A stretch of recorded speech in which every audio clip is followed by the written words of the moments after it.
여러분들 토끼와 거북이 얘기 아세요? 이거 참 웃기지도 않는 얘기 여러분들이 알고 있는 거예요. 왜냐하면 토끼하고 거북이하고 시합을 했는데 어떻게 거북이가 이겨요? 말도 안 되잖아요. 말도 안 되는 얘기예요. 어떻게 거북이가 이겨요? 이렇게 발바닥도 땅바닥에 있고 이렇게 가는 거북이가 그냥 뛰어다니는 토끼를 어떻게 이겨요? 이소부화 얘기예요. 이게 2000년 동안 사람들은 거북이가 빠른 줄 알고 있어, 사람들은. 근데 요즘 새로운 일이 벌어졌어요. 그 후손 토끼가 생각해보니까 너무 자존심 상하는 거야. 아니 이 빠른 우리가 거북이한테 진다는 걸 모든 사람들이 알고 있다는 게 너무 웃기잖아요. 그래갖고 토끼가 거북이한테 도전장을 내요. 다시 시합하자. 2차전을 벌이자. 2차전을 벌이자.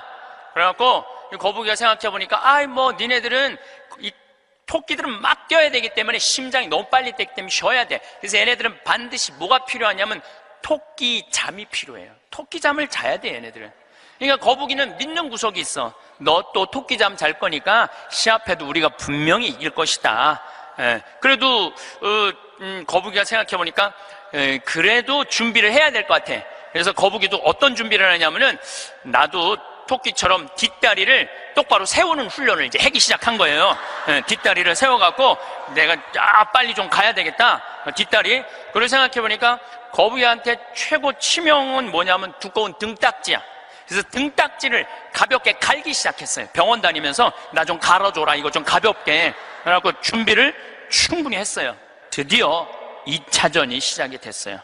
아니나 달라 토끼가 총알같이 뛰어나갔죠. 근데 거북이는 뒷다리를 이제 세워놨으니까 거북이도 만만치 않잖아요. 쫙 가면서 믿는 구석이 있어서 어떤 믿는 구석이 있었느냐면은 이제 분명히 저 나무 밑에서는 토끼 잠을 잘 것이다. 그래갖고 토끼가 딱 보니까 역시 멀리서 지가 뒷다리를 세워봤자지. 그래갖고 쫙 오는데 자도 될 것 같아. 딱 잠을 자면서 내가 1시간만 자야지, 2시간 잘 거, 1시간만 자야지. 그런데 이제 거북이는 지나갔어. 지나가면서 네가 그러면 그렇지, 네가 토끼가 토끼 잠을 자야지. 딱 어느 정도 중간까지 갔는데 토끼가 깨어난 거예요. 2시간 잘 거 1시간 훈련을 열심히 했으니까 1시간 만에 딱 깨어나갖고 거의 결승점 도달점에 총알같이 토끼가 지나간 거예요. 그리고 거북이가 가다 보니까 토끼가 지나간 거예요. 그래서 이제 토끼가 이 불명예를 씻었어요. 드디어 이제 모든 이 짐승계에는 드디어 토끼가 이겼댄다. 걔가 토끼잠을 줄여갖고 그 거북이를 이겼댄다. 근데 이제 누가 슬프기 시작했느냐면 거북이가 슬프기 시작했어요. 내가 지다니, 이건 있을 수 없는 일이다. 내가 2000년 동안 거북이의 그 성실성 하나로 거북이가 토끼를 이겼다고 모든 세상이 다 알고 있는데 내가 이게 지다니, 이건 있을 수 없는 일이다. 절치부심한 거북이가 다시 토끼한테 도전장을 냈어요. 한 번 더 붙자. 3세판이다, 3세판. 한 번 더 붙자. 토끼가 그래? 그러면은 귀양 내가 명예를 씻으려면 완전히 씻어야 되니까 한 번 더 붙자. 이번에 거북이는 아무리 생각해도 뒷다리 갖고는 안 될 것 같아. 앞다리까지 세우는 훈련을 한 거야. 이거를 이렇게 똑바로 세우는 훈련을 한 거야. 그래갖고 정말 피나는 훈련을 해갖고 근육을 다 세웠어요. 그리고 생각해보니까 이 등딱지는 갈아서 될 게 아닌 것 같아. 현대 세계가 왔으니까 우주 비행선에 쓰는 아주 가벼운 합금판 뚜껑이 있다는 얘기를 듣고 그걸 가갖고 갈았어요. 이제 이 뚜껑을 너무너무 가볍게. 토끼 못지않게 이제 이 속력이 났어요. 근데 거북이가 아무리 생각해도 그거 갖고 안 될 것 같아. 그래서 마지막 한 수를 가지고 있었어요. 분명히 토끼가 저 나무 밑에서 잘 거니까 저 나무 밑에 수면제를, 분말가루를 설치를 해둬갖고 리모컨으로 터트리면은 완전히 내가 보낼 수 있다. 비장의 카드까지 준비해놓고 이제 도전장을 내민 거죠. 토끼는 아무리 생각해도 이번에 지면은 이게 다시는 회복할 수 없을 것 같아요. 그래갖고 토끼는 어떤 훈련을 했느냐 하면은 어떤 훈련을 했냐면 토끼잠을 안 자고 목표 지점까지 가는 훈련을 했어요. 토끼잠을 안 자고. 그래갖고 드디어 3차전이 벌어졌어요. 3차전이 벌어져갖고 출발을 했는데 토끼가 보니까 거북이가 옛날엔 뒷다리만 세웠는데 이제는 앞다리까지 세워갖고 뛰는데 이게 만만치가 않은 거예요. 내가 정말로 자면 안 된다, 죽어라고 뛰면서 나무 밑에 도착했는데 너무 졸렸지만 그걸 극복하고 뛰어갔어요. 아니, 리모컨까지 다 설치하고 이제 터트리기만 하면 이제 완전히 재워갖고 그 토끼 잠으로 이기려고 그랬는데 리모컨 터트릴 시간이 없는 거예요. 이건 해보지도 못하고 져버렸어, 거북이가. 그러니까 거북이가 뭐가 왔느냐면 우울증이 왔어요. 우울증이. 야, 내가 저 토끼한테는 정말로 어떻게 해볼 도리가 없단 말인가. 근데 할아버지가 그 손자 거북이를 보고 이런 말을 해요. 거북아, 손자야, 슬퍼하지 말아라. 너 토끼가 몇 년 사는 줄 아냐? 잘 모르는데요. 토끼는 그렇게 죽어라고 뛰기 때문에 토끼 수명은 7년이다. 7년. 근데 우리 거북이들은 수명이 얼마인 줄 아냐? 우리 거북이들은 할아버지가 지금 몇 살이에요? 내가 지금 190살이다. 우리 거북이는 느리기 때문에 수명이 200살이다. 너는 느린 게 네 본질인데 왜 토끼 이기려고 그 되지도 않는 뒷다리 앞다리 세우고 왜 그렇게 인생을 힘들게 사느냐. 너는 천천히 사는 게 너의 운명이다. 그 생각을 해보니까 가만히 생각해보니까 되지도 않는 시합을 2000년 동안 한 자기 거북이하고 토끼, 그게 웃긴 거예요. 그래서 이 거북이는 천천히 다니고 자기의 그 본성에 따라 사니까 사는 게 너무너무 즐거워요. 그러니까 느린 게 빠른 것보다 훨씬 좋구나. 빠르면 7년밖에 못 사는데 느리니까 200년을 사니까 아무리 토끼가 빠르면 왜 빨리 죽는데. 그런데 지금 대한민국은 우리 자녀들을 거북이로 안 키우고 뭘로 키우냐면 토끼로 키우고 있어요. 토끼로. 7년밖에 안 살릴 생각을 하고 토끼로 키우고 있어요.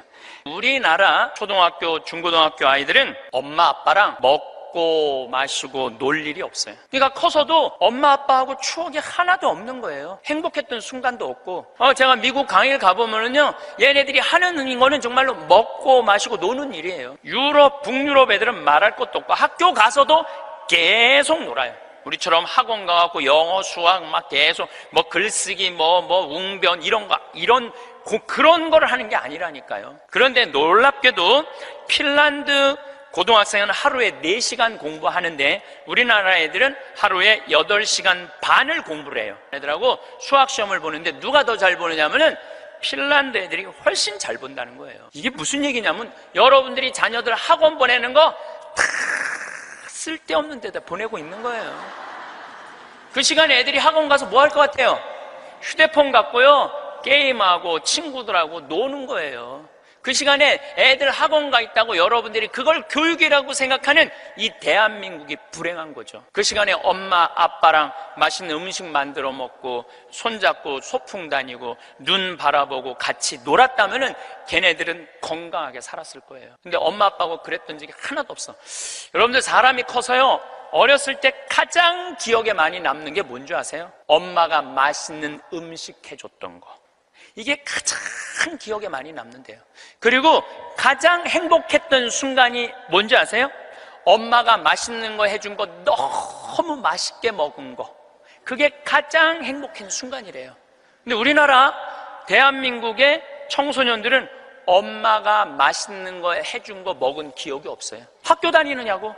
그러니까 애들이 행복하지 않은 거죠. 애들은 그냥 서울대학 가야 되니까 경쟁을 해야 돼. 서울대학 가야 돼. 놀 시간이 어딨어.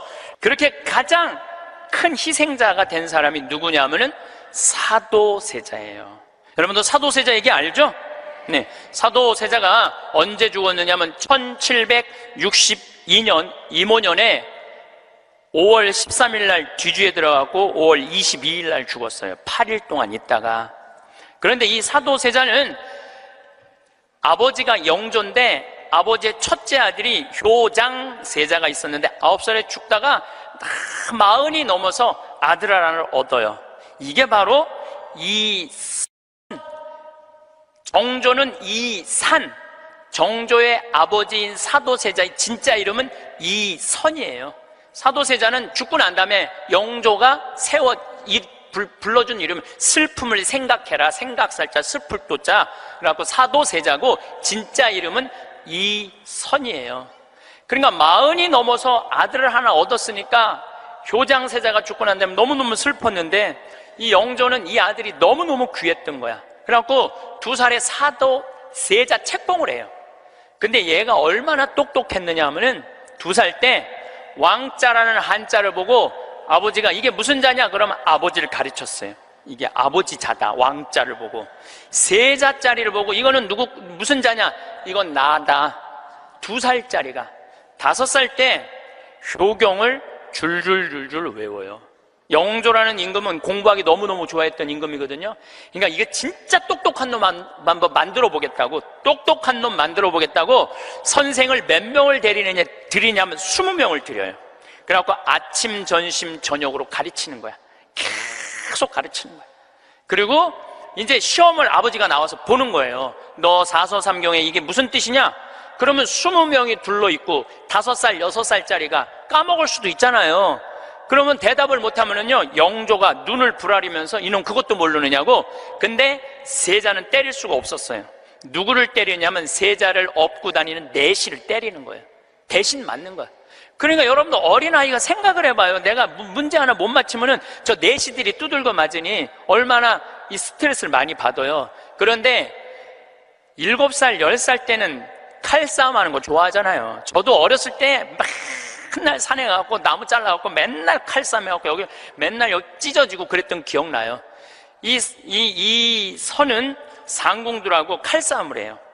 그런데 딱 12살이 되면서 사도세자는 공부하기가 싫어요. 그래서 이때부터 책만 보면 머리가 지끈지끈 아픈 거예요. 그러니까 조기 교육의 최고의 희생자는 누구냐면은 사도세자예요. 그러니까 아버지는 공부를 가르치는데 아들은 공부하기가 싫은 거야. 그리고 얘가 키가 엄청나게 커요. 사도세자가 세자 그래갖고 나만큼 조그만 줄 아는데 키가 1m 막 80대고 청룡도를 휘두를 정도로 힘이 좋았다는 거. 관우가 청룡도를 휘두르고 그랬다는 거예요. 말도 잘 타고 화살도 잘 쏘고. 근데 아버지는 그게 너무너무 싫었던 거야. 그렇게 하는 게. 그래 아버지하고 점점 갈등을 일으키면서 광증에 시달려요. 미쳐갖고 나중에는 마지막에 자기가 데리고 있었던 시종들 나중에 무당하고도 살고 비구니 스님하고도 살고 도저히 아버지가 컨트롤할 수 없을 정도로 엄마도 해경궁 홍씨도 자기 남편을 컨트롤할 수 없어요. 그래서 결국은 죽일 수밖에 없었던 거예요. 이게 사도세자의 슬픔이에요. 이게 조기교육의 희생자예요. 조기교육의 희생자. 그런데 이 사도세자도 내가 보기엔 딱 7년 만에 돌은 거야. 토끼처럼 7년 만에 돌은 거예요. 근데 여러분들도 초등학교 1학년 때부터 애들 어떻게 해요? 영조가 20명 선생 된 거나 여러분들이 학원 애들 10개, 12개 보내는 거나 다를 바 하나도 없어요. 애들 미치게 만드는 거예요. 그러면은 언제까지가 애들이 엄마가 시키는 대로 따라하느냐면 중학교 1학년 때까지는 딱 시켜요. 해요. 근데 딱 그 7년이 지나고 나면 애들 눈빛이 쫙 꺾어지기 시작해요. 네. 중학교 2학년만 되면은 눈빛이 싹 돌아가기 시작해요. 돌아가기 시작하면 그때부터 애들은 미치는 거예요. 근데 여러분들 이게 웃을 일이 아니에요. 그 미치는 애들이요 한둘이 아니에요. 참 많아요.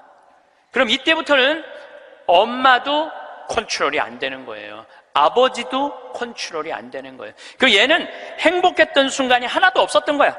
행복했던 순간이 없기 때문에 이때부터는 엄마한테 소리 지르고 물건 던지고 심지어는 엄마를 때리는 아이들도 참 많습니다.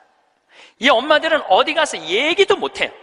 얘기도 못해. 중학교 2학년, 3학년 되는 애한테 맞는다. 자식이 무서워서 벌벌벌벌 떠는 부모들이 참 많습니다. 그럼 얘가 미치게 만드는 장본인이 누구예요? 엄마들이에요. 엄마들이 얘를 미치게 만드는 거예요. 미쳐갖고 이제 애가 이렇게 뛰고 저렇게 뛰면 나한테 데리고 와요. 그러면 얘네들 눈빛이 싹 돌아간 걸 내가 봐요. 그럼 상담을 해보잖아요. 그럼 걔네들이 나한테 하는 얘기가 자기는 초등학교 때 자기 자유시간이 하나도 없었다는 거예요. 자유시간 하나도 없이 엄마가 이 학원 가라면 저 학원 가고 저 학원 가고 저 학원 가고, 그래서 자기 미치겠다는 거예요. 막 속에서 불이 일어난다는 불. 이 사도세자가 뭐라 하냐면 자기 속에서는 울화증이 일어났다. 울화증이. 만약에 영조가 사도세자가 그렇게 무기신식이라는 무에서도 편해요. 사도세자가 그만큼 똑똑한 사람이었고, 만약에 영조가 이 아들을 정말로 청룡도도 마음대로 하게 하고 창, 활, 말 다 잘 탔거든요. 그렇게 키웠다면은 우리나라는 광개토왕 대왕만큼 훌륭한 군주, 강력한 군주를 18세기에 모실 수 있었을 거야. 사도세자가 죽고 난 다음에 정조가 임금이 됐잖아요. 권력 기반이 취약했어요. 그 다음에 정조가 1800년에 죽고 순조, 헌종, 철종, 고종 다 7살, 10살, 18살, 17살짜리들이 왕 되면서 조선은 끝난 거예요. 여러분들도 지금 가만히 생각해봐요. 지금 내가 하나, 둘 가지고 있는 애 공부 그렇게 시켜갖고 미쳤어. 그렇게 미쳤어? 그러면요, 그 집안은요, 나중으로도 희망이 없는 집안이에요. 그리고 참 고치기 힘든 병이 뭔지 아세요? 정신병이에요. 제가 수많은 사람들을 만나면서, 수많은 아이들을 만나면서 가장 고치기 힘든 병이 정신병이에요. 우울증이라든가 조울증이라든가 이렇게 걸린 사람들은 평생 병원에 들락날락하고 평생 약 먹다가 결국은 그렇게 죽는 거예요. 그렇게 미치게 만드는 부모들이 참 많다는 거예요. 미치게 만드는 거예요. 그놈의 1등 병 때문에. 여러분들 초등학교 때 막 뛰어노는 애 중에 미치는 애들은 없어요. 초등학교 때 막 엄마 아빠랑 같이 뛰어놀고 들로 산으로 뭐 친구들하고 어울리고 엄마 아빠하고 먹고 마시고 논 아이들 중에 미치는 애들은 없어요. 어떤 애들이 미치냐면 되지도 않는, 머리 돌아가지도 않는 책상에서 학원에서 시달리면서 미치는 애들이 많은 거죠.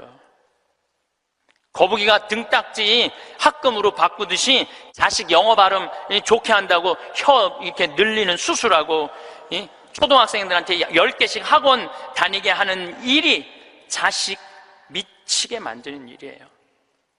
이렇게 얘기해요. 엄마, 나 왜 이렇게 공부해야 돼? 너 1살서부터 30살 때까지 열심히 공부해서 나중에 행복하게 하려고 그래. 나중에 행복한 건 없어요. 행복하려면 언제 행복해야 돼? 지금 행복해야 돼요. 지금 행복하지 않는 애는 나중에도 안 행복해요. 근데 우리는 애들한테 이렇게 얘기한단 말이에요. 너 1살서부터 30살 때까지 고생해야지 나중에 행복하다는 거예요. 이제는 1살서부터 30살까지 공부 죽어라가 해도 행복한 시대는 갔어요. 이제 교수 돼도요, 일자리 치열합니다. 지금 변호사들, 노는 변호사들 수두룩하게 많습니다. 이제는 머리로 사는 애들이 행복한 세상이 오는 게 아니라 몸으로 사는 애들이 행복한 세상이 다가오고 있어요. 나는 어제도 우리 직원이 저녁에 이제 대전에서 강의 끝나고 들어갔는데 고등학교 졸업하고 군대 갔다 와서 대학교 다니다 때려치고 우리 집에 왔어요. 내가 이렇게 물어봤어요. 이리 와봐라, 너. 오늘 이 강의 준비하면서 네가 지금 대학교 4년을 다녔으면은 얼마를 대학에다가 쏟아 넣을 것 같아? 1억 쏟아 넣는데. 1억 쏟아 넣지? 근데 너 이제 대학 안 다니니까 1억은 이제 모아놓은 거 아니야? 그럼 그 1억 너한테 안 쏟아 넣으면 엄마는 그 돈 갖고 뭐 할 것 같아? 엄마는 노후대책연금 붓겠죠? 그래, 엄마는 노후대책연금 붓고 넌 1억 저축하고 벌써 니네 집은 2억 벌은 집이다. 대학을 안 다니면 안 다닐수록 돈을 버는 거다. 근데 너 지금 내가 이번에도 월급을 한 1년 안 됐는데 340만 원 올려줬어요. 우리는 5년만 근무하면 무조건 300만 원씩 받을도록 내가 해주는 거예요. 그럼 너 지금 5년, 4년 근무하면 너 1억 모은다. 기숙사에서 먹고 자고 쓸 일도 없고, 거기는 해만 떨어지면 돈 쓸 데도 없어요. 너 그러면은 4년 동안 딴짓 안 하고 착실히 돈 벌으면 너 1억 버는 거야. 그럼 넌 30 전에 2억짜리 아파트 살 수 있는 거야. 우리나라 지금 대학 나온 45만 명 졸업하는데 제대로 된 직장에 취직하는 숫자가 몇 명이에요? 5만 명밖에 안 돼요. 40만 명은 2년, 3년 빈둥빈둥거리고, 심지어는 엄마 아버지가 애들 때문에 경비에 나가갖고 그거 해갖고 애들 생활비 대주고 뒷돈 대주고 그러고 있는 거예요. 그러니까 지금 여러분들 지금 대한민국에서 없애버려야 되는 건 내가 보기엔 대학이야. 대학이야. 대학만 없어지면 전부 일의 소중한 가치를 배우고 다 행복하게 살 수 있어. 아니, 대학 졸업하고 딱딱딱 취직하면은 내가 왜 대학을 귀하게 여기지 않아요? 대학 졸업하는 애 거의 반 이상은 빈둥빈둥 놀고 있는데, 한 3달 전에 아주 이쁘장한 여자아이가 절 찾아왔어요. 공부도 굉장히 잘하는 아이예요. 공무원 시험을 보는데 계속 3번인가 4번 떨어진 거예요. 너무너무 좌절감, 우울증에 시달려 있는 아이예요. 예. 그래서 날 찾아왔어요. 그래서 내가 얘기했어요. 꼭 공무원을 해야 되냐? 꼭 좋은 회사를 가야 되냐? 그냥 내가 즐겁게 일하고 그냥 행복하게 살면 되지, 왜 그 힘든 목표를 세워놓고 계속 좌절감을 느끼느냐? 넌 좀 오늘을 좀 행복하게 살아라. 근데 이 친구가 며칠 전에 저한테 메시지 했어요. 신부님, 저 취직했어요. 너무너무 행복해요. 눈높이를 조금만 낮추면 우리는 지금 행복할 수 있는데 항상 나중에 행복하려고 눈높이를 너무 높여갖고 그것도 못하고 이것도 못하고 저것도 못하는 거예요. 그러니까 우리나라 애들 1살서부터 30살까지 안 행복해. 그럼 30살서부터 60살은 행복해요? 30살서부터 60살? 안 행복해. 왜 안 행복하냐면 이 30살서부터 60살은 자기 인생이 없어. 왜냐면 1살서부터 30살 된 자식들 뒷바라지 않으냐고 자기 인생이 없는 거야. 그러니까 자기를 위해서 학원을 다녀봤던 적이 없어. 30살서부터 60살들은 기타 학원을 다닌다든지 피아노 학원을 다닌다든지 꽃꽂이 학원을 다닌다든지 나처럼 필라테스 학원을 다닌다든지 자기를 위해서 이런 학원을 다녀본 적이 없어. 자기 인생이 없어. 오로지 자식 뒷바라지 않으냐고. 그래서 헬리콥터 맘이라고 그러잖아요. 자식 뒤 뺑글뺑글 따라다니는 거야. 초등학교 유치원 따라다녀, 초등학교 따라다녀, 중고등학교 따라다녀, 심지어는 대학까지 따라다닌다는 거예요. 그래갖고 커리큘럼 수업 과정 짜주군 엄마들 많아. 그리고 학점이 조금 나오면 교수한테 가서 따진다는 거. 우리 애 학점이 왜 요것밖에 안 주느냐고. 나중에 취직하려면 학점이 높아야 되는데. 군대도 뺑글뺑글한데요. 요즘 카카오톡이 돼갖고 엄마들이 애들 군대 생활을 볼 수 있대요. 그럼 애가 좀만 얼굴이 이상하면은 그 상사한테 그런대요. 왜 우리 애 얼굴이 이러느냐, 뭐가 문제가 있느냐. 그러니까 그 군대 가서도 엄마가 애를 책임져 주는 거야. 그래서 요새 군대 상사님들이요, 사병 돌보는 일보다 사병 엄마 돌보는 일이 더 바쁘대요. 심지어는 회사까지 따라다니는 거야. 애가 회사에 취직을 했는데 대리 진급을 못하면 부장한테 가서 따진다는 거. 우리 애가 뭐가 모자라서 대리 진급을 못하느냐고.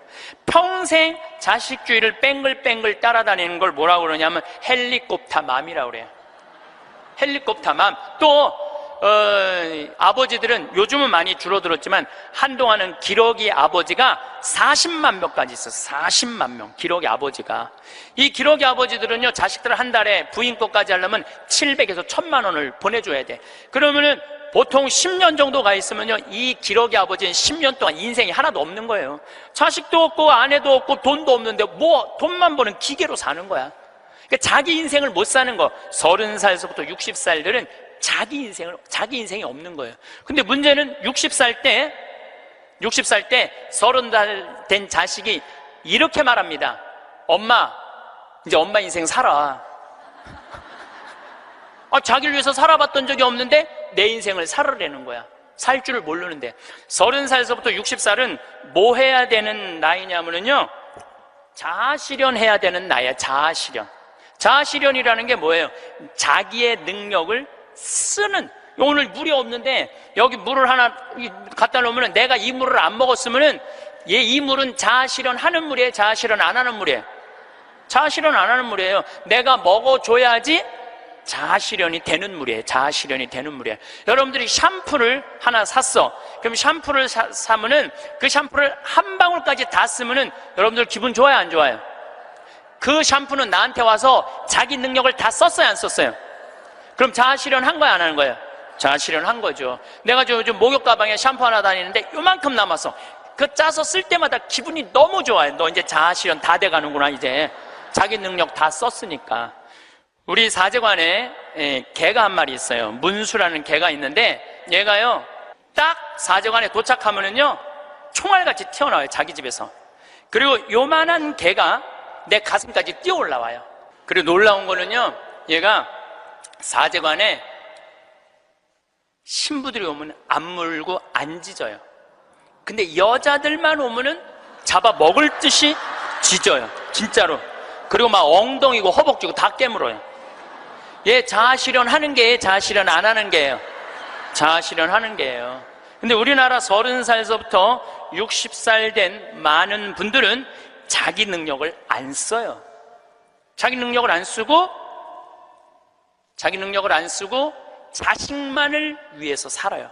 근데 60살서부터 엄마 인생을 살려고 그러면은 자기 능력이 뭔지를 모르는데 사는 게 재미가 하나도 없는 거. 사는 게 인생은요 재미있어야 돼. 의미가 있어야 돼. 이 두 가지가 같이 가야 돼. 재미와 의미가 같이 가야 돼. 그런데 내가 기타를 잘 쳤다면 기타 치러 온 세상 돌아다니고, 꽃꽂이 했다면 온 성당에 꽃꽂이 하러 다니고, 뭐 춤췄다면 춤추러 다니고 이럴 텐데 나를 위해서 한 게 하나도 없는 거야.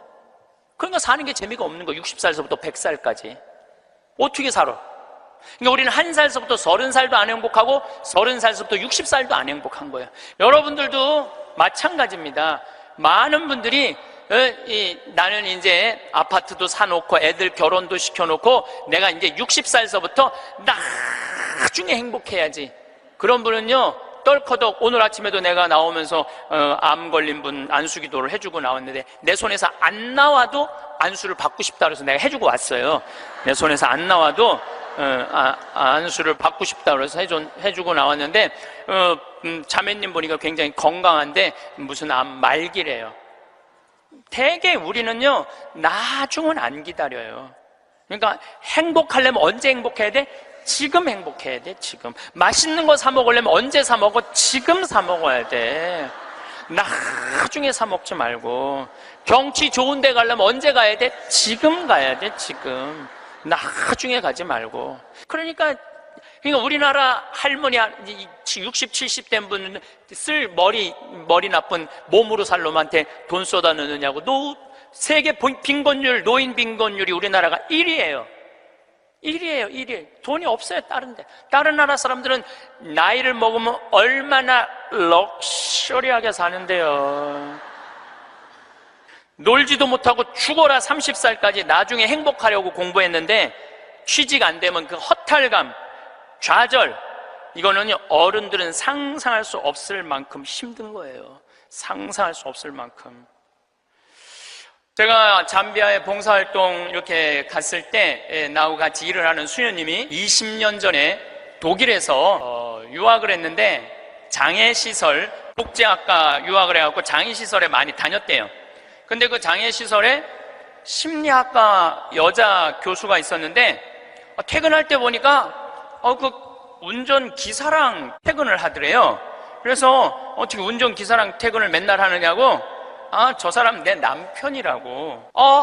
심리학 교수면은 20년 전만 해도 우리 지금도 심리학 쪽 공부를 했다 그러면은 사회적으로 최고의 직종인데, 아니 당신은 교수고 심리학 교수고 의사인데도 이렇게 대단한데 어떻게 저렇게 남편이 운전기사인데 창피하지 않느냐고. 아무 문제 없다고. 우리 남편은 저 운전하는 걸 너무너무 좋아한다고. 그러니까 이 사람들은 자기가 교수고 남편이 운전기사라도 그 운전기사라는 것 자체가 하나도 안 창피한 거예요. 근데 우리나라 만약에 아내가 대학 교수인데 남편이 노란 학원차 운전하고 다니면은 창피할 것 같아요? 안 창피할 것 같아요? 우리 뭐라 그럴까? 당신 관도 그냥 내 월급으로 그냥 살아. 아마 분명히 그럴 거예요. 우리나라는요 머릿속에 직업에 귀천이 있는 나라예요. 그래갖고 수녀님이 너무 놀래니까 거기서 한 가지 더 내가 너무 놀래니까 수녀님이 더 놀라운 일이 있다고. 우리 장애시설에 청소하는 아줌마가 있었대요. 맨날 와서 창문 닦고 아주 즐겁게 노래도 하고. 근데 하루는 동양 수녀님이니까 수녀님 우리 집에 초대하고 싶다고. 그래서 그 청소하는 아줌마 집에 갔대요. 갔는데 집이 대궐처럼 으리으리하더래요. 근데 딱 나오는데 그 집 청소하는 아줌마가 이런 대궐집에 청소하는 그 뒷방에 있나? 여기 갔는데 그 청소하는 아줌마가 알아볼 수 없을 만큼 귀부인의 옷을 입고 딱 나오더래요. 수녀님 너무 놀래갖고 어떻게 된 거냐고. 그랬더니 나는 사실은 내 남편이 철도 청장이라고, 이 독일의 철도 청장인데 나는 청소하는 게 너무너무 즐거워서 내가 청소하러 가는 거라고. 그러니까 자기 남편이 철도 청장이라도 자기가 청소하는 게 하나도 안 창피한 거예요. 우리나라 지금 철도 청장 부인이 지금 무슨 동방자애 학교 가갖고 청소하고 앉아있다고 그러면 그 월급 다 받는데, 그래갖고 그 월급 받아갖고 그 부인은 어떻게 하느냐면은 기부를 한대, 도네이션을 한대요. 자기 너무너무 즐겁다고. 그러니까 직업에 귀천이 없어요. 이번 여름에 엘래스카 강의를 갔었는데 마침 소방관 팀장, 거기는 캡틴이라고 부르는데 팀장 집에 머무르게 됐어요. 그래서 너무 궁금하잖아요. 특별한 직업을 가진 분이니까. 그리고 미국에서 인기 직업 1위는 소방관이에요. 그래서 제가 물어봤어요. 보통 소방관 처음 되면은 월급을 얼마를 받느냐 그랬더니 한 4천만 원 정도 받는데요, 연봉이. 그리고 1년 반 훈련이 끝나갖고 정식 소방관이 되면은 6,500만 원 정도를 받는데요. 근데 우리나라 소방관은 정식적으로 소방관 합격을 해갖고 임명을 받으면은 첫 월급이 얼마냐면은 140만 원이에요. 사람의 생명을 이렇게 건지는 소방관들이 연봉이 이런 거 저런 거 다 따져서 한 2,500, 많을 때는 3천만 원밖에 되지 않습니다. 우리 그 캡틴이라는 분은 은퇴를 하고 리타이어를 하고 다시 소방관으로 다시 재취직을 해갖고, 미국은 그런 경우가 참 많아요. 일단 한번 은퇴하고 다시 그 자리로 가서 일하는 경우가 많아요. 그래서 그러면은 당신은 연봉이 얼마가 되냐 그러니까 저는 좀 많죠 그러더라고요. 그래서 얼마가 되느냐 그랬더니 한 1억 5천만 원 정도 됩니다 그러더라고요. 그러니까 미국에 가보면은요, 소방관 월급이 팀장, 캡틴 정도 되면은 1억 5천만 원 정도 돼요. 그리고 뉴욕 경찰, 뉴욕에 강의 갔을 때 내가 그런 거 궁금해 하잖아요. 얼마나 받나. 뉴욕 경찰은 연봉이 얼마냐 그러니까 뉴욕 경찰들은 경위 정도만 되면은, 경사 정도만 되면은 1억이 넘어간대요. 1억이. 그러니까 미국은 소방관, 경찰관, 군인들이 보통 한 5년 정도만 근무를 하면 1억이 넘어가요. 1억. 우리 알래스카에서 내가 한 일주일 동안 그 집에서 지냈는데, 이 캡틴은 요트가 있어요, 집에. 요트. 그리고 그 캠핑카 있죠? 차 안에 침대도 있고 음식도 해 먹을 수 있는 캠핑카도 있고. 그래서 나하고 동갑이에요. 또 그 친구가 신부님 여행 가자 그래서 정말로 요트도 타보고 캠핑카도 타보고, 우리나라의 소방장 정도, 팀장 정도인데 그렇게 행복하게 잘 살고 있더라고요. 근데 우리나라 사람들 머릿속에는 행복의 등식이 뭐냐면은 1등, 서울대, 판검사, 행정고시 봐갖고 사무관, 국회의원, 이게 행복의 공식이야. 그래서 막 청소를 한다든가 소방관을 한다든가 경찰관을 한다든가 그런 거 들떨어진 애들이 하는 거라고 생각을 하고 있는 거야. 그리고 실질적으로 월급도 어떻게? 아주 적고, 우리나라 국회의원들은 1년에 월급이 한 1억 한 3천만 원 정도 돼요. 1억 3. 그런데 뭐 보좌관, 또 뭐 운전기사 뭐 다 하면은 한 국회의원이 얼마를 쓰냐면 7억을 써요. 7억을 써요. 한 국회의원들이 어마어마하게 쓰는 거죠. 그런데 1000을 기준으로 하면 노르웨이 국회의원들은 일을 1000개를 하면은 우리나라 국회의원들은 그렇게 많은 돈을 벌고도 105개 정도밖에 안 한대요. 그러니까 우리나라의 최고 슈퍼 갑질은요, 조연아 부사장이 아니라 국회의원들이 슈퍼 갑질을 하고 있는 거예요. 돈은 돈대로 벌고 일은 하지 않는 거죠. 그래도 오늘 저 국회 내년 예산안 통과한 거 보니까 마음이 좀 편하네요. 몇 년 동안 제 나라에 통과한 적이 없거든요. 오늘은 내가 아침에 뉴스를 보고 그래도 밥 먹을 자격이 있구나 이런 생각이 들었어요. 오늘은. 근데 여러분들, 앞으로 우리나라는 공부 잘한다고 행복한 시대는 갑니다. 이제 제가 왜 그런 시대가 가는지 말씀을 드릴게요. 10년 전만 해도 우리나라는 대학 입학생이 1년에 60만 명이었어요. 60만 명. 근데 2020년에는 대학 입학생들이 1년에 몇 명이냐면 30만 명으로 줄어들어요. 그러면 지금 우리나라 대학이 한 400개 되는데 2020년부터는 대학이 어떻게 줄어들 것 같아요? 300개, 200개 줄어들어요. 그럼 공부 잘해갖고 교수한 분들 다 어디 갈 것 같아요? 다 실직자 돼요. 그러니까 이놈의 새끼야 공부 열심히 해, 너 공부해야지 먹고 살아, 이런 시대는 끝나요. 이제는 앞으로 어떤 사람들이 정말로 먹기 살기 좋은 시대가 되느냐면 용접하는 사람들, 포크레인 운전할 줄 아는 사람들, 그 다음에 요리 잘하는 사람들, 청소 잘하는 사람들, 이런 사람들이 행복한 시대가 온다니까요. 세상이 너무나 지금 변하고 있어요. 우리 생태마을에 올해 직원들을 채용을 해요. 또 귀가 번쩍 분들이 이런 분들이 있으니까 야 나도 한번 거기 가볼까? 근데 이번에 자격은 뭐냐면 고등학교 졸업 예정자들만 뽑아요. 나는 대학 졸업 예정자들도 안 뽑아요. 대학원 졸업 예정자들도 안 뽑아요. 혹여 가끔 대학 졸업한 사람들, 대학원 다니는 사람들 뽑아요. 우리도 뽑는데 월급은 고등학교 졸업한 사람이나 대학 졸업한 사람이나 대학원 졸업한 사람이나 우리 생태마을 첫 월급은 똑같이 200만 원이에요. 고등학교 졸업해도 직원으로 되면 무조건 200만 원이에요. 아니 생각을 해봐요. 아니 매주 띄우는데 뭐하러 대학원 자격증이 필요해? 아니 배추 심는데 뭐하러 대학 졸업한 사람이 필요해요? 우리 생태마을에 필요한 사람은 어떤 사람이 필요하냐 하면 성실한 사람, 성격 좋은 사람, 이런 사람이 필요해요. 그리고 뭐 우리 생태마을에 지금 다녀간 사람이 100명도 넘죠. 우리 직원이 지금 한 40명 되니까 많이 바뀌어요. 근데 남아있는 사람이 어떤 사람이 남아있느냐면은 가정환경 행복했던 사람, 성실한 사람, 이런 사람들이 남아있어요.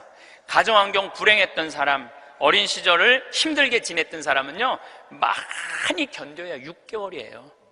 그러니까 이제는 공부를 잘하는 사람이 성공하는 시대가 아니라, 공부를 잘하는 사람이 성공하는 시대가 아니라 행복한 사람이 성공하는 시대가 오는 거예요. 자녀들이 모두 독립하고 직장에서의 긴 여정을 마무리하며 이제 진정으로 나를 위한 시간이 시작되었습니다.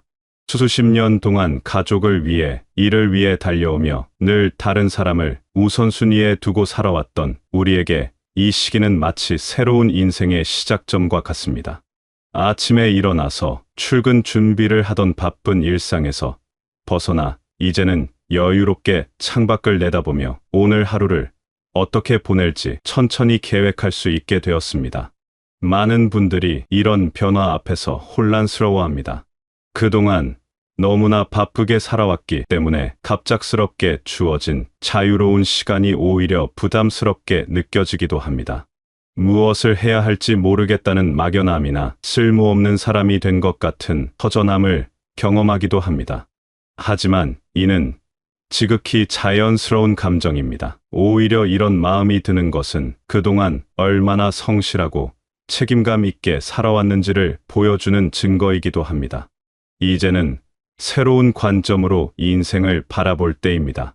지금까지는 목표를 향해 달려가는 것이 삶의 주된 모습이었다면 이제부터는 걸어가면서 주변의 풍경을 감상하고 길가의 핀 꽃들을 발견하며 여유롭게 나아가는 시간입니다. 이런 변화는 단순히 나이가 들어서가 아니라 인생의 새로운 단계로 접어든 것이며 이 단계에서만 누릴 수 있는 특별한 기쁨과 깨달음이 기다리고 있습니다. 많은 사람들이 미래에 대한 걱정으로 현재를 놓치곤 합니다. 건강은 괜찮을까? 경제적으로 문제는 없을까? 자녀들은 잘 살고 있을까 하는 걱정들이 마음속을 떠나지 않습니다. 물론 이런 걱정들이 완전히 무의미하다는 것은 아닙니다. 적절한 준비와 계획은 필요합니다. 하지만 걱정이 지나치면 정작 소중한 현재의 시간들을 헛되이 흘려보내게 됩니다. 진정한 행복은 먼 미래에 있는 것이 아니라 바로 지금 이 순간에 숨어 있습니다. 아침에 마시는 따뜻한 차 한 잔의 향기, 창문 너머로 보이는 햇살, 좋은 책을 읽으며 느끼는 마음의 평안, 이런 일상의 작은 순간들이 바로 행복의 본질입니다. 우리는 그동안 너무 큰 것들만 쫓아다니느라 이런 소소한 행복들을 지나쳐왔을지도 모릅니다. 어제 지나간 일들에 대한 후회나 내일 올지도 모를 일들에 대한 걱정보다는 오늘 하루에 집중해 보세요. 오늘 아침 일어나서 건강하게 하루를 시작할 수 있다는 것, 좋아하는 사람들과 함께 식사를 할 수 있다는 것, 마음 편히 잠자리에 들 수 있다는 것, 이 모든 것들이 사실은 큰 축복입니다. 이런 당연해 보이는 일상들 속에서 감사함을 느끼고 기쁨을 발견할 때 우리의 마음은 진정한 평안을 얻게 됩니다. 계절의 변화를 느끼는 것도 현재를 사는 좋은 방법입니다. 봄에는 새싹이 돋아나는 모습을 바라보고, 여름에는 푸르른 녹음 속에서 시원한 그늘을 즐기며, 가을에는 단풍의 아름다움에 마음을 빼앗기고, 겨울에는 하얀 눈 위에 찍힌 발자국을 바라보며 계절의 순환 속에서 삶의 리듬을 느껴보세요. 자연은 우리에게 현재에 집중하는 법을 가르쳐 줍니다. 꽃은 언제 질지 걱정하지 않고 지금 이 순간 온전히 꽃답게 피어나고, 나무는 내년 봄을 걱정하지 않고 지금 이 순간 최선을 다해 뿌리를 내리고 가지를 뻗어나갑니다. 때로는 아무것도 하지 않고 그저 가만히 앉아 있는 시간도 필요합니다. 바쁜 세상의 속도에 맞춰 살다가 이제는 자신만의 속도를 찾아가는 것입니다. 서두르지 않아도 됩니다. 무언가를 성취해야 한다는 강박에서 벗어나 그저 존재하는 것만으로도 충분히 의미 있는 시간을 보낼 수 있습니다. 이런 여유 있는 시간들이 쌓여가면서 우리는 삶의 진정한 의미와 가치를 더 깊이 이해하게 됩니다.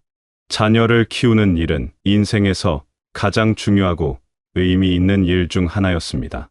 어린 시절부터 성인이 될 때까지 모든 것을 쏟아부으며 키워온 소중한 자녀들이 이제는 독립해서 각자의 삶을 살아가고 있습니다. 이 과정에서 부모로서 느끼는 감정은 참으로 복잡합니다. 한편으로는 자녀가 잘 성장해서 자립할 수 있게 된 것이 자랑스럽고 뿌듯하지만, 다른 한편으로는 빈 둥지 같은 허전함을 느끼기도 합니다. 많은 부모들이 이 시기에 자녀의 삶에 지나치게 관여하려고 합니다. 결혼은 언제 할 것인지, 직장은 잘 다니고 있는지, 돈 관리는 제대로 하고 있는지 끊임없이 걱정하고 조언하려고 합니다. 물론 이런 마음은 자녀를 사랑하는 부모의 당연한 마음입니다.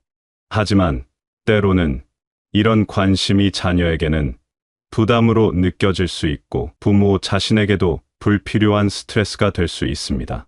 자녀는 이제 독립된 성인이며 자신의 인생을 스스로 결정하고 책임질 수 있는 사람입니다. 부모가 해야 할 일은 자녀의 선택을 믿고 지지하는 것입니다. 설령 그 선택이 부모의 기대와 다르다고 하더라도 자녀가 스스로 경험하고 배워나갈 수 있도록 기다려주는 것이 진정한 사랑입니다. 실패할 권리 역시 자녀의 몫입니다. 실패를 통해 배우고 성장하는 것은 누구나 거쳐야 할 삶의 과정입니다. 대신 부모는 자녀에게 든든한 버팀목이 되어주면 됩니다. 언제든지 도움이 필요할 때 찾을 수 있는 안전한 항구 같은 존재가 되는 것입니다. 조건 없는 사랑과 신뢰를 보내주고, 자녀가 어려움에 처했을 때 따뜻하게 감싸 안아주는 것으로 충분합니다. 이런 관계에서 자녀는 더욱 건강하게 성장할 수 있고, 부모 역시 마음의 평안을 얻을 수 있습니다. 자녀와의 관계에서 가장 중요한 것은 경계를 인정하는 것입니다. 자녀의 사생활과 개인적인 선택들을 존중하고 적절한 거리를 유지하면서도 따뜻한 관심을 보내는 균형감이 필요합니다. 이런 성숙한 관계에서 부모와 자녀는 서로를 하나의 독립된 인격체로 인정하게 되고, 더욱 깊고 의미 있는 유대감을 형성할 수 있습니다.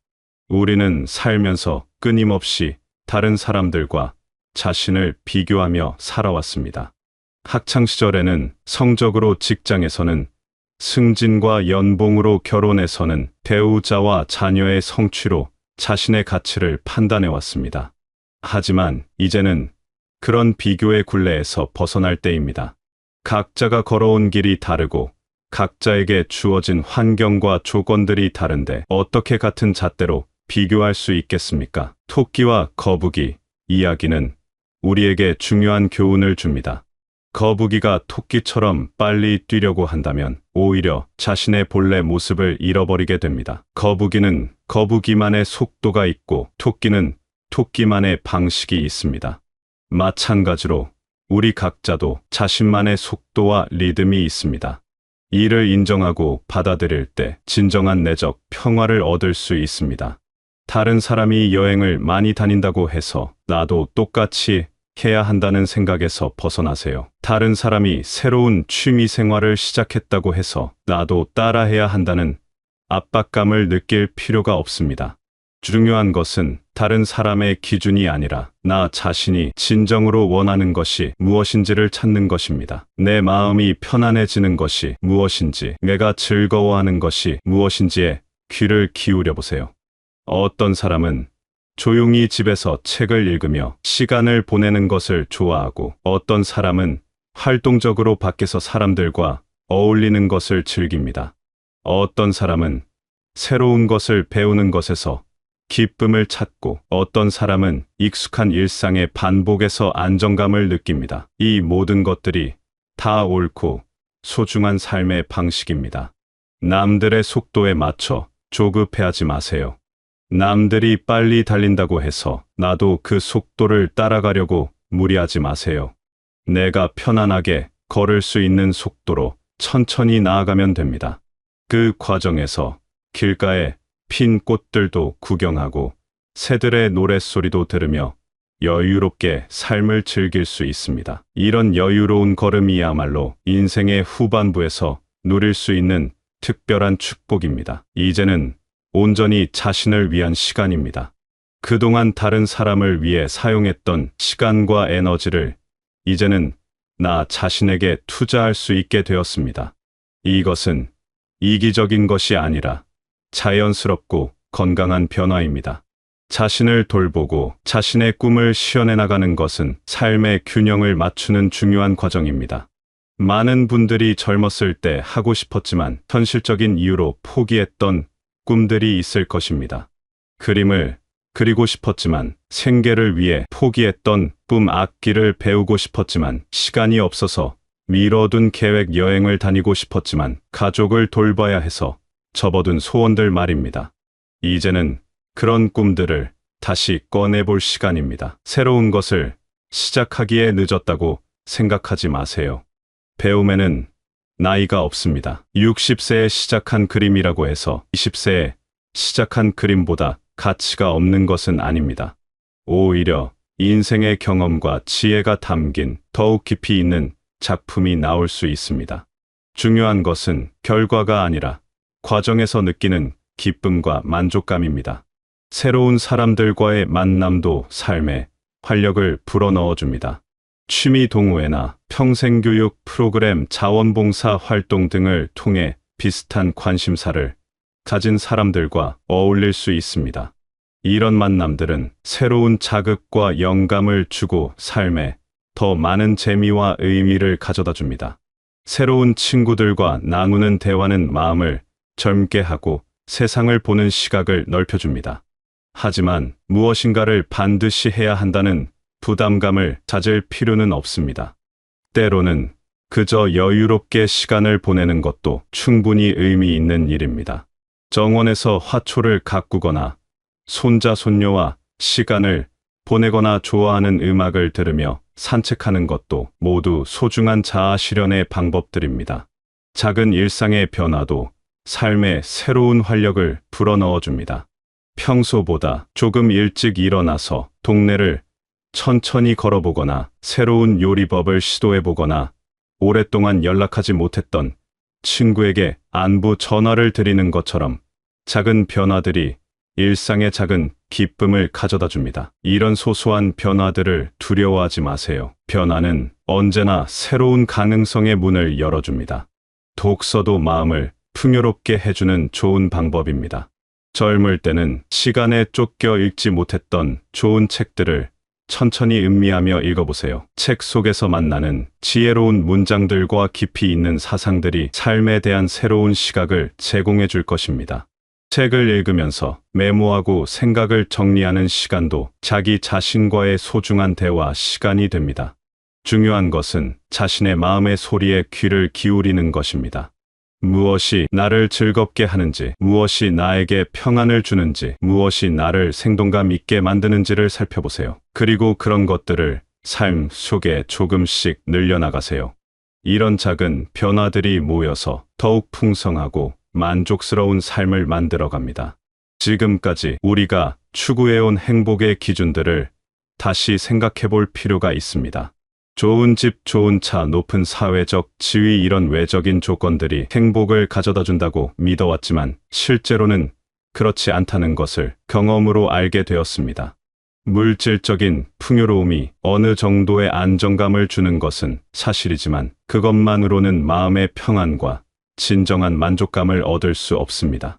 진정한 행복은 내면에서 나옵니다. 자신의 삶을 있는 그대로 받아들이고 감사할 수 있을 때, 자신이 살아온 인생에 대해 후회보다는 의의를 발견할 수 있을 때, 현재의 작은 기쁨들을 놓치지 않고 소중히 여길 수 있을 때, 우리는 비로소 참된 행복을 경험하게 됩니다. 과거의 실수나 후회에 얽매이지 마세요. 완벽한 인생을 산 사람은 없습니다. 누구나 돌이켜보면 다르게 했으면 좋았을 선택들이 있고 아쉬운 순간들이 있습니다. 하지만 그런 경험들 역시 우리를 지금의 모습으로 만든 소중한 과정들입니다. 실수를 통해 배우고 어려움을 통해 성장하며 좌절을 통해 인간의 한계를 깨닫게 되었습니다. 이제는 자신에게 관대해지세요. 자신을 용서하고 자신의 노력과 헌신을 인정해 주세요. 그동안 최선을 다해 살아왔고 많은 사람들에게 사랑을 베풀며 살아왔습니다. 완벽하지는 않았을지라도 성실하고 책임감 있게 살아온 자신을 인정하고 격려해 주세요. 주변 사람들과의 관계에서도 행복을 찾을 수 있습니다. 오랜 친구들과의 우정, 가족들과의 따뜻한 시간, 이웃들과의 소소한 인사, 이런 일상적인 관계들이 우리 삶을 풍요롭게 만들어줍니다. 사랑하는 사람들과 함께하는 시간, 그들의 안부를 묻고 서로의 이야기를 나누는 시간들이야말로 인생의 가장 큰 축복입니다. 때로는 혼자만의 시간도 소중합니다. 조용한 공간에서 자신의 마음과 마주하며 생각을 정리하고 내면의 소리에 귀를 기울이는 시간 말입니다. 이런 고요한 순간들에서 우리는 진정한 자신을 발견하고 삶의 방향을 다시 생각해 볼 수 있습니다. 혼자 있는 시간을 외로움이 아닌 소중한 자유로움으로 받아들일 때 우리는 더욱 깊은 내적 평안을 경험하게 됩니다. 봉사활동을 통해서도 의미 있는 시간을 보낼 수 있습니다. 자신의 경험과 지혜를 필요로 하는 곳에 나누어주는 일은 단순히 남을 돕는 것을 넘어서 자신에게도 큰 보람과 기쁨을 가져다 줍니다. 작은 도움이라도 누군가에게는 큰 힘이 될 수 있고, 그런 과정에서 자신의 존재 가치를 다시 한번 확인하게 됩니다. 건강한 몸과 마음도 행복의 중요한 조건입니다. 규칙적인 생활과 적절한 운동, 균형 잡힌 식사를 통해 몸을 건강하게 유지하고 좋은 책을 읽고 아름다운 것들을 감상하며 마음을 풍요롭게 가꾸어 나가세요. 몸과 마음이 건강할 때 우리는 삶의 여러 가지 즐거움들을 더욱 깊이 있게 느낄 수 있습니다. 무엇보다 중요한 것은 자신의 존재 자체에 대한 감사입니다. 이 세상에 태어나 많은 경험을 하고 사랑하는 사람들을 만나며 삶의 다양한 면들을 경험할 수 있었다는 것, 그 자체가 큰 축복입니다. 이런 근본적인 감사의 마음을 가질 때 우리는 어떤 상황에서도 행복을 느낄 수 있는 내적 힘을 갖게 됩니다. 이 인생의 후반부는 결코 쇠퇴의 시기가 아닙니다. 오히려 지혜와 경험이 축적된 가장 깊이 있는 시기입니다. 젊은 시절의 열정과는 다른 차분하고 깊은 만족감을 누릴 수 있는 특별한 시간입니다. 외적인 성취보다는 내적인 성숙에서 오는 기쁨을 발견하고, 경쟁보다는 조화로운 삶을 추구하며 급함보다는 여유로움 속에서 삶의 참된 의미를 찾아가는 시간입니다. 이제 여러분도 자신만의 속도로 자신만의 방식으로 진정한 행복을 향해 걸어가시길 바라겠습니다. 과거에 대한 후회나 미래에 대한 걱정보다는 지금 이 순간의 소중함을 느끼며 자녀와는 건강한 거리를 유지하면서도 따뜻한 사랑을 나누고 남과의 비교에서 벗어나 자신만의 고유한 가치를 발견하며 새로운 도전과 자아 실현을 통해 삶에 더 많은 의미와 기쁨을 더하는 지혜로운 인생을 살아가시길 바라겠습니다.